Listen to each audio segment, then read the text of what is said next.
La inteligencia emocional, este mundo incierto que hoy por hoy está gobernando muchos de los medios y muchos de los espacios en los que se está hablando de desarrollo personal.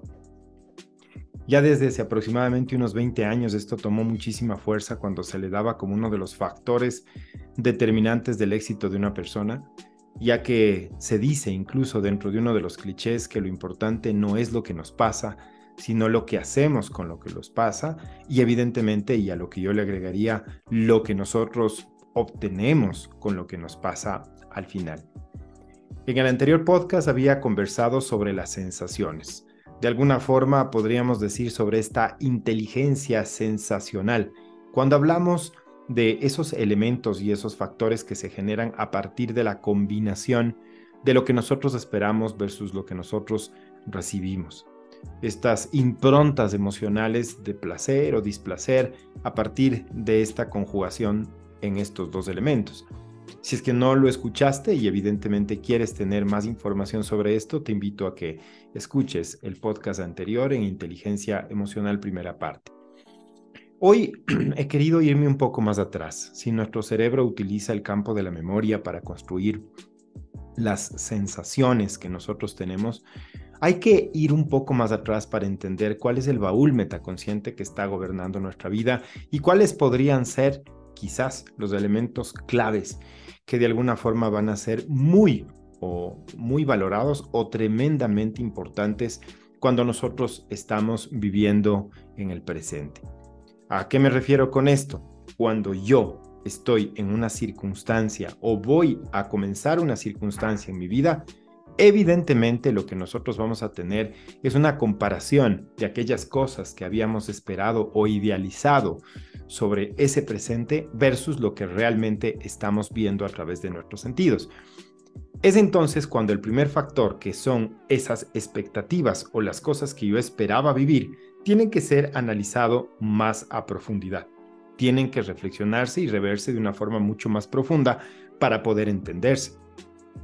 Estos primeros factores, estos datos o estos elementos que nuestro cerebro conjuga o integra para construir la expectativa, van a tener algunos espacios y algunos filtros en donde se fueron cargando a lo largo de nuestra infancia, adolescencia o edad adulta, dependiendo en la edad en la que te encuentres. Es así como encontramos que, por ejemplo, el 20% primario de estas expectativas va a grabarse en el vientre materno, cuando ni siquiera tenías conciencia de lo que estabas viviendo. Y si es que quisieras entender un poquito más a profundidad cómo funciona este primer elemento y cuáles son los 5 factores relevantes de este elemento, te podría invitar a que me escribas para saber si es así y poder hablar dentro de los podcasts o también hacer un trabajo personal en el caso de que quieras profundizar un poco más en tu realidad. Este primer 20%, les decía, se graba en el vientre materno cuando nosotros ni siquiera tenemos un rasgo de conciencia como un sistema operativo primario en este hardware que es el cerebro.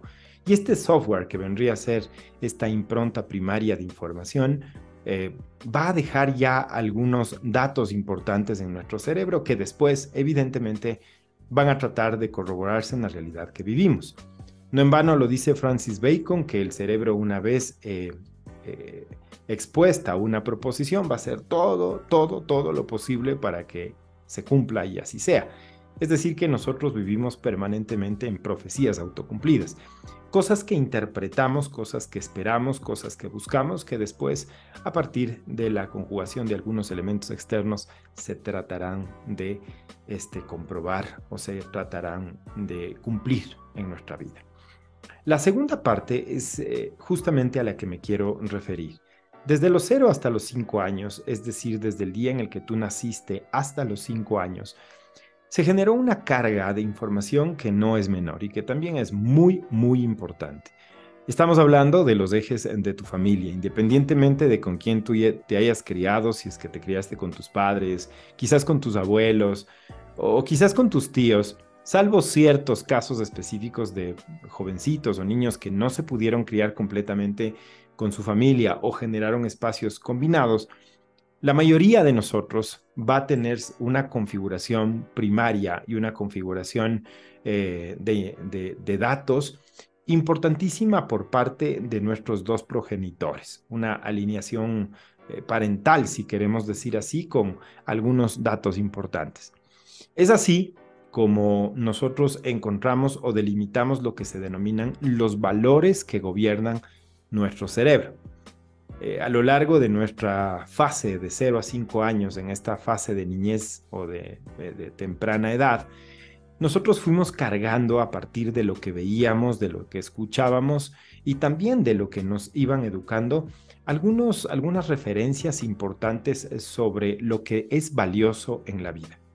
Entendamos lo siguiente, muchas veces cuando hablamos de valores se suele pensar que son aspectos positivos. Dicen, esta persona tiene valores, esta persona tiene principios.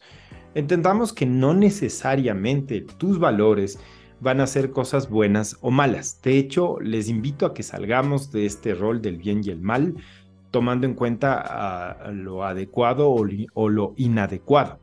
El bien y el mal, como les decía en un podcast anterior, sí existe desde un eje de orden sistémico a nivel natural, sí existe el bien y el mal. Pero que nosotros hagamos las cosas bien o que nosotros hagamos las cosas mal, ya tiene que ver con una percepción o una predisposición natural a partir de la moral, la ética, que son como estamentos o fundamentos en los que se basan determinadas sociedades. Entonces, partiendo de este hecho, digamos que tenemos ciertos valores que más que buenos o malos van a ser constructivos o destructivos. Cosas que nos invitan a crecer, a avanzar y evidentemente a progresar. Y aspectos que probablemente van a generar espacios en los que nos vamos a limitar, obstaculizar o simplemente derrumbaremos mucho del esfuerzo que hemos hecho. Ambas cosas terminan siendo parte fundamental de los valores. Es decir, ¿pueden haber valores destructivos que estén gobernando tu mente? Claro que sí.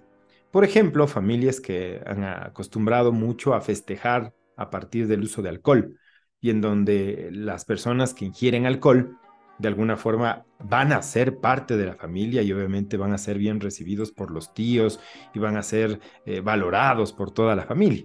El alcohol, de una u otra forma, a la larga terminará por destruir no solo aspectos relacionados con nuestra parte fisiológica, sino también con aspectos emocionales, familiares, sociales, en nuestra vida.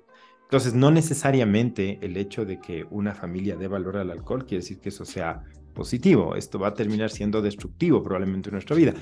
Pero el hecho de que le pongamos el nombre de valor quiere decir simplemente que es algo a lo que se le da valor. Entonces, entendamos que en esta primera fase de 0 a 5 años, tú has grabado cosas que están relacionadas con la familia de tu padre y de tu madre. ¿Cómo puedo reconocer, Daniel, estos elementos? Existe una metodología que es bastante profunda a partir de ciertas preguntas, no de hipnosis ni de tampoco trabajos holísticos, sino aprendiendo a hacerle ciertas preguntas al cerebro para encontrar la carpeta en donde están guardados los archivos, en donde están los valores. Podemos también hacer trabajos personalizados para encontrarlos.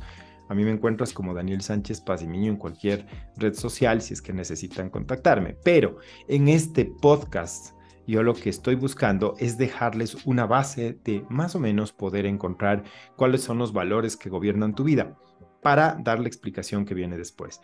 Entendamos entonces que del lado de mi familia paterna existirán cosas buenas y cosas malas, es decir, aspectos que construyen y aspectos que destruyen. Todas las familias los tienen.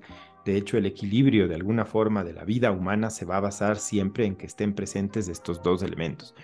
Igual, en el lado de la familia materna van a haber elementos que construyen y elementos que destruyen. Tú puedes tomar una hoja de papel y anotar en la hoja de papel a la familia paterna ambos elementos y en la familia materna ambos elementos. Y de todo este conglomerado primario, puedes simple y llanamente escoger los 4 con los que tú más te identifiques. Tomaremos en cuenta entonces que podrían aparecer elementos destructivos también en tu vida y con los que tú te identifiques.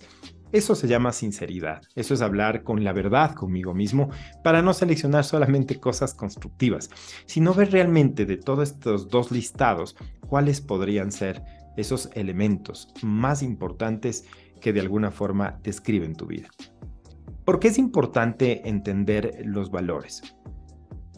Si esta es una información primaria que fue guardada en nuestro cerebro, en la zona del hipocampo cerebral, va a ser uno de los recursos más importantes también al mismo tiempo, en base a los cuales se van a construir las expectativas. Para darte un ejemplo, si es que tu cerebro se ha acostumbrado a construir dentro de los valores existe la honestidad, es probable que cuando tú vayas a iniciar un trabajo, cuando vayas a iniciar una relación o simplemente cuando tengas un espacio social, una de las cosas que inconscientemente esperas es la honestidad. En todo lo que se te dice, en lo que se haga y en todo. Dependerá también del concepto o del significado que se le haya dado a la palabra honestidad en tu vida. Esto es una impronta subconsciente que es difícil de verla, pero siempre está presente. Y entonces, al estar esa expectativa presente y encontrarte probablemente con una realidad que adolece, carece de honestidad, vamos a tener un primer inconveniente, y es que podríamos generar un espacio de displacer que incluso detone reacciones no esperadas en tu cerebro. La pregunta es, ¿estuviste consciente de que en esa situación que viviste, en la que sentiste displacer, te sentiste mal, incómodo, molesto, estabas consciente de por qué te sentiste así? En el 80% de las veces, no. Cuando haces un ejercicio de valores, lo que vas a reconocer son las improntas, digamos que no las únicas, pero de las más importantes en tu vida, que configurarán tu mapa de expectativas. Y a partir de estas improntas podrás tener un rasgo de conciencia mucho mayor sobre tus expectativas, ya que van a estar configuradas con estas improntas, y una vez que compares con la realidad podrás tener un mayor control preventivo y proactivo de tus emociones. Como les digo, más que reconocer las emociones o salir a gestionarlas, es mucho más importante trabajar en que no se presenten. Que eso es lo importante. Y para eso, qué mejor que reconocer que es uno de los 6 filtros que tiene la mente, pero sin duda alguna uno de los más importantes. Quiero agradecerles por seguirme en los podcasts. Espero aportar en tu vida, pues espero entregar valor. En mis siguientes espacios seguiré topando algunos temas que son cotidianos, que parecen sencillos, pero a veces no lo son. Que una vez que los entendemos puedan volverse fáciles es distinto, pero que el momento en el que nosotros adolecemos de un mapa, carecemos de algo que nos permita entender mejor de dónde vienen nuestros pensamientos o nuestras emociones, evidentemente se pueden complicar las cosas. Les dejo un fuerte abrazo y por favor, no dejen de escribirme para recomendarme si quieren que hable sobre algún tema en particular, o si es que esto fue de valor para ti, compártanlo. Estoy en todas las redes sociales como Daniel Sánchez Pazmiño, al igual que en las plataformas de podcast. Muchísimas gracias con todos y nos estamos viendo la próxima semana.